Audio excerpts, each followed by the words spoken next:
é muito diferente você fazer uma API pública de uma API privada. Existem, acho que foi o Kleber que falou das tendências em APIs, foi isso? Existem várias tendências em APIs. Isso gera uma moda de, ao invés de fazer o meu back-end, eu vou fazer uma API e daí o meu produto também vai ter uma API. Então, eu tenho o meu site sobre UFOs, por exemplo. Daí eu vou lá e publico alguma informação sobre vários tipos de discos voadores no meu site.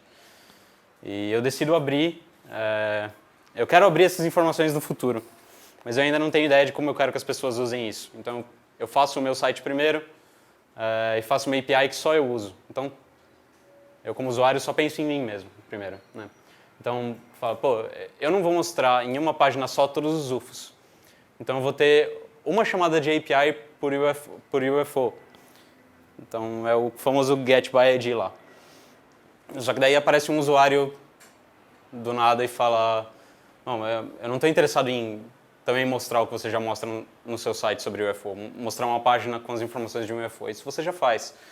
O meu interesse, por exemplo, é pegar todos os anos e ver a frequência por ano de UFOs. Você pode abrir essa API para mim? Eu falo, cara, não posso. O que você pode fazer é consultar todos os IDs, daí você pega o ano de cada uma das respostas e você consegue montar esse gráfico para você. Só que isso não é muito útil, porque provavelmente isso é igual ao scraping, né? Então você tem várias páginas com informações que não é que elas não estão num formato que você não quer. O formato é meio que relevante para o que eu estou falando. Eu costumo falar bastante coisas técnicas, de protocolo e tal. Hoje é bem diferente. Hoje estou falando de decisões que você tem sobre o que você vai abrir, sobre como você vai abrir na sua API, sobre se você deve abrir uma API ou não. Talvez você nem precise. Então, está nesse cenário, o cara quer usar a sua API, você fez a boa vontade de abrir, mas não está do jeito que ele quer.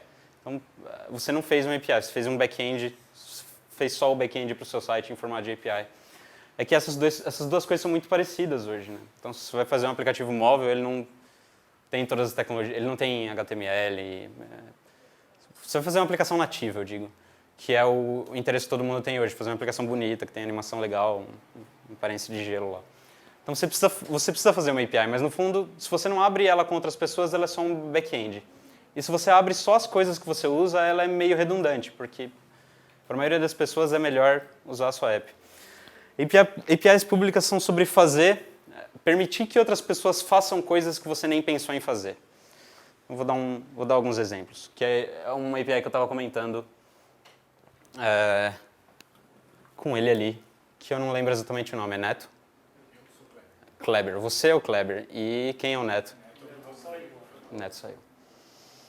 Então, esse é um exemplo de API do Twitter. Então, se você for na sua conta de Twitter e clicar nos meus followers, você vai ver uma versão visual dessa API, que é o quê? Ela te dá o user ID, o screen name do fulano, esses são os parâmetros, perdão. Enfim, ele te dá vários dados do fulano. Mas, às vezes você cai no... você está fazendo uma aplicação muito grande. Que a única coisa que você quer saber é, por exemplo, quem deu um follow em quem. É um negócio que a API do Twitter não te dá de graça. Então, você tem que fazer o hard work. Se você usar essa API, ela vai te dar 200 desses perfis. Então, se você tem 5.000 followers, ela vai te dar 200 por 200 com tudo sobre eles. Mas é ruim você saber quem te deu um follow, porque como você faz isso? Você tem que primeiro, em algum momento, bater e conseguir todos os seus followers, e daí você armazena eles em um banco, os IDs de todos eles. Depois você bate de novo para saber se alguém te deu um follow. E se alguém te deu um follow e deu follow depois, logo em seguida, você não vai pegar esse cara. Eles facilitaram um pouco, né? Isso é o problema de trabalhar com abas, né? Eles facilitaram um pouco esse trabalho. Então, essa API não é... Você não tem nenhuma tela no Twitter que é correspondente a essa API. E é isso que eu queria mostrar, isso é uma grande característica de boas APIs públicas. Elas têm alguns métodos que não têm uma tela que o produto oficial daquela app tinha. Então, é uma API que eles testam, eles mantêm, eles desenvolvem só para que outras pessoas possam fazer coisas que eles não fizeram. E é esse o meu foco. É isso. Se você está fazendo uma API pública que não tem algo parecido com isso, que ela só tem as coisas que você mesmo... Ela é só um espelho do seu produto, não tem nada que alguma pessoa possa fazer de novo, é melhor você nem fazer. O Twitter, ele te deu. Então, o que ele te deu? O segredo do Twitter é quem segue quem. E aqui ele te dá quem você segue 5.000 IDs por vez. Então, se você segue menos de 5.000 pessoas ou é seguido por menos de 5.000 pessoas, você tem todos os seus seguidores em uma resposta de API só. Você não tem todos os dados deles, mas você consegue saber mais fácil se um desses IDs sumiu ou quantos IDs novos apareceram nesse API. A gente usou isso no Migrime, no Sorteio.me, por exemplo. Foram apps que já foram populares um dia no Brasil. Tem um caso bem ruim aqui. Ó. Às vezes isso acontece ao inverso, né? Então essa API do Yahoo Mail. Então eu trabalhei nessa API, mas eu herdei um pouco dessa API. Então ela é JSON RPC. Provavelmente o pior que a gente pode... ela tem JSON, RPC e SOAP, as duas coisas piores que a gente pode imaginar em relação à API. Ela é bem antiga. Só que a gente fez uma API nova dessa aqui. E onde essa API nova está? A gente tomou a decisão de fazer ela interna e daí no futuro a gente ia abrir ela. Foi exatamente o que eu comecei falando na palestra que daria um problema. Essa API nunca foi aberta, justamente por isso. Né? Porque a gente acabou... Eu não vou conseguir mostrar aqui. Acho que eu consigo abrir de novo. Está na minha outra janela.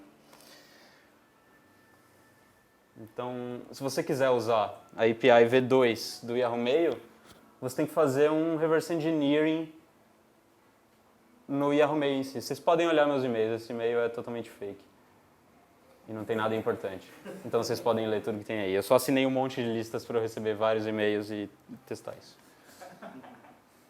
Então você tem esse JSON RPC aqui, que é versionado, tem todas as coisinhas certas, tem os app IDs, então cada app pública que consultoria esse cara deveria ter o seu app ID com a sua autenticação, mas nunca foi para o ar. Porque a gente nunca pensou em como os outros usuários fariam isso. A gente fez essa 2 como um back-end para o que a gente tinha. É só um disclaimer, faz bastante tempo que eu não trabalho mais no Yahoo, a descrição estava no site que eu ainda trabalhava, mas isso é culpa minha, que eu não enviei para o eMasters a atualização nova do meu perfil. Acho que é basicamente isso. Eu queria mostrar a diferença entre APIs públicas e privadas e o que você deve publicar ou não.